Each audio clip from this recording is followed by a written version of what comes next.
Hi friends, this is Adi Shankar. Welcome to another video in my channel. This is going to be a different kind of video. In this, we are going to discuss about the licensing system in two different countries, in India and in Ireland. We are going to make this video in the form of a freewheeling discussion or a chat between two people. And for this, I have my dear friend, Squadron Leader Malcolm Wolf, and he needs no introduction. He has worked in Indian Air Force as a squadron leader and a pilot, and after which he went to London. He was London Metropolitan Police, so he's got a wide range experience in the police service also. Then he came back to India. Now he's running an NGO also, and he's also running a driving school, streetwise driving school. In that sense, he is very knowledgeable in teaching driving, teaching proper driving in the way it is supposed to be taught. You can say he's an authority on road safety and driving related issues. He's going to be talking to my son, Vineet. So Vineet, he grew up in India. He took his driving license in India as soon as he turned 18, and then he has been driving in India in highways and cities, two-wheelers and four-wheelers for more than 6 years before he moved to Ireland for higher studies. And there he underwent the process of getting a driving license.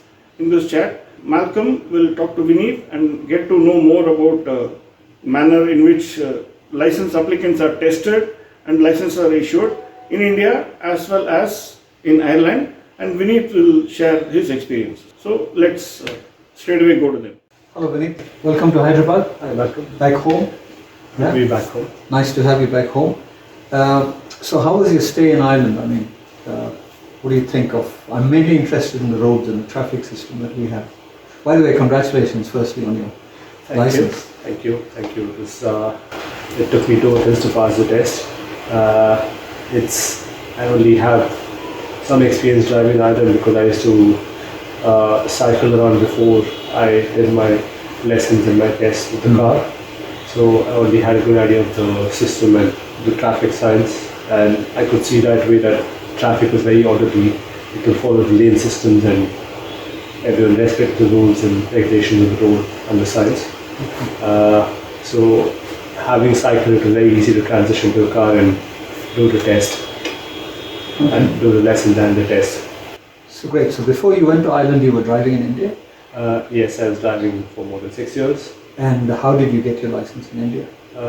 I applied online, did my learner's exam as soon as I turned 18, which was a test which took about 10-15 minutes, and I got the learner's license straight away. And after 30 days, I applied for a test online, went to the test center, and did the test, which involved going around a test track basically, and there was no testing on the road as such. So by and large, quite streamlined anyway. Quite streamlined and quite easy. Quite easy. The whole thing is quite easy. So when you did your test in India, what sort of training did you get? I took some training from my father. Initially I began driving in parking lots where there was no traffic, so that allowed me to understand the controls of the car, drive at low gears, understand steering principles and basic concepts of reversing and parking. So you could say maybe any speed up to 30 to 40 kilometers per hour, and that was training that I received in parking lots. But then once I received my learner's license, I was allowed to drive on the road, so I did some driving under supervision within the city. So that allowed me to understand driving and applying the same principles in traffic, real world conditions, and that allowed me to learn about road behavior and try to apply same principles in practice. So there's a lot of unpredictable road behavior. Yes. Is that one of your observations? Yes, you need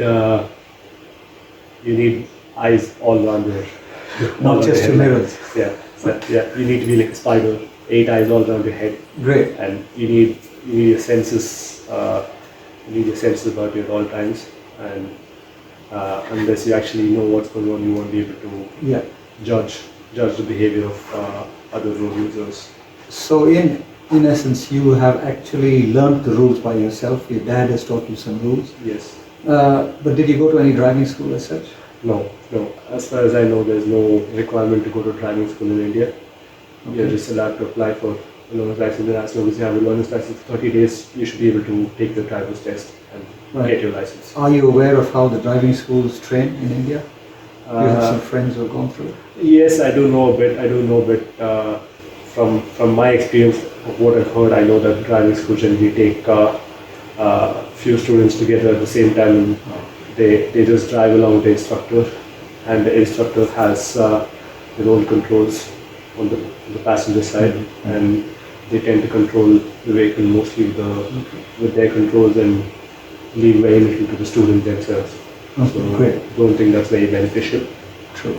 So you got your license in India without going to driving school because you gained your knowledge about driving and your dad helped you a lot with the rules and regulations. And then you suddenly now go to Ireland where they also have the same Motor Vehicles Act exactly like ours. Yeah. Okay, they Yeah. drive on the left side of the road. So what's the major difference that stood out to you when you went there and saw the traffic? So the major difference I found driving in Ireland was that you, as I said before, you needn't have the same amount of awareness and 360-degree vision that you normally require in India, and you'll find that other road users tend to give a lot of respect. There's mutual respect among road users, so it's less of a stressful experience driving over there, and you can trust other road users to follow the rules and follow their lanes and follow the right of way when required, and that makes it an easier job for you to drive. So it felt very easy for me to adapt there, and the only adaptation required was from the point of the test, where a lot of signals and positioning are So let's followed to the T. go through the Yeah. theory test. Yeah. So we'll go from when you started your application forward. So with your Indian license, you could drive for how long? If I'm not mistaken, I was allowed to drive for 1 year. Okay. That's what the rules say.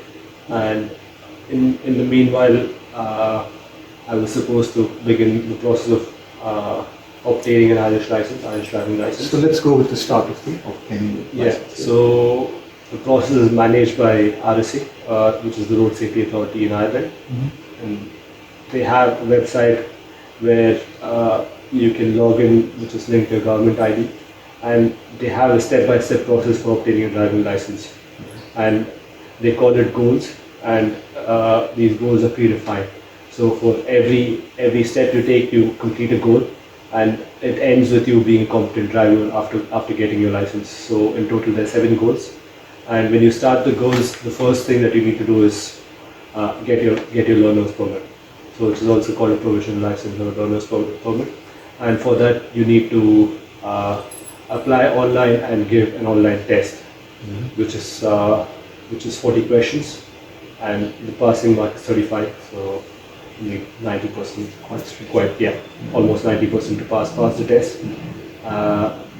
And they have a handbook for this provided by the RSA, and this helps you prepare for the test, learn about the rules of the road, and there are also other prerequisites for the test, for the learner's test itself. You need to provide eye report, so get an eye checkup done from a certified optician or a medical professional, and that proves that you're competent enough to drive, you're fit enough to drive, you don't have any issues with your sight, and once you can prove that, then you pay the fee and you can book your slot and give the test. There are many centers around the country that can give the test.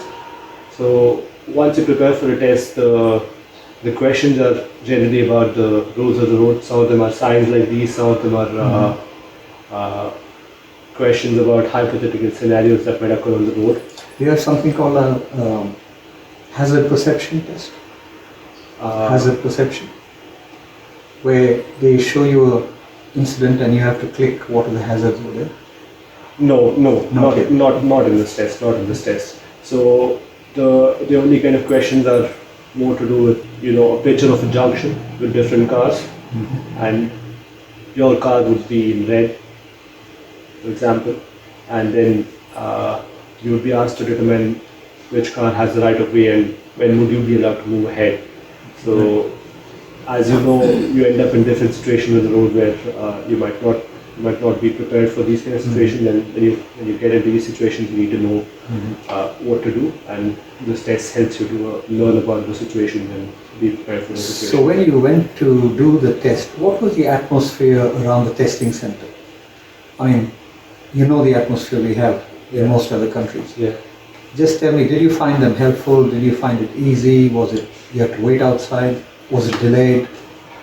It was not delayed, it was on time. It was, if I'm not mistaken, it was managed by a third party. The testing center was actually located in a shopping mall, and the third party just had a space rented out with different That's computer systems, and all they were doing was checking your ID, making sure you had no personal belongings, everything was locked away, and then after that they took a photo, and then you were allowed to take a test and complete the test where you immediately knew the result. Okay. Immediately? They give you the result? Yeah, immediately. It flashed on the screen. Okay, great. So you finished your learner's license? Yeah. So up to now, how much have you spent to get your learner's license? How much did it cost you? The learner's license, if I'm not mistaken, cost me around. So I think the test itself was 45 euros.